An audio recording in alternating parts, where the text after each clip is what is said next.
first, let's talk about the Poco X3's design. It is fresh. Poco has made the frame and the back out of plastic. You also get an IR emitter on the top to control appliances. It is also worth noting that this smartphone is IP53 rated for dust and water resistance. I found the side-mounted fingerprint scanner to be well positioned and quick to unlock the device.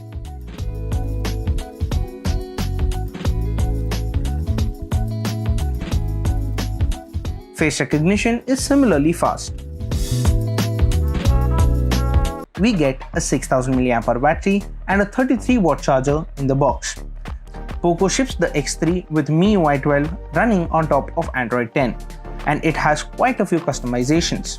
The Poco X3 has a quad camera setup consisting of a 64-megapixel primary camera with an f1.89 aperture, a 13-megapixel ultra-wide-angle camera with a 119-degree field of view, a 2-megapixel macro camera, and a depth sensor.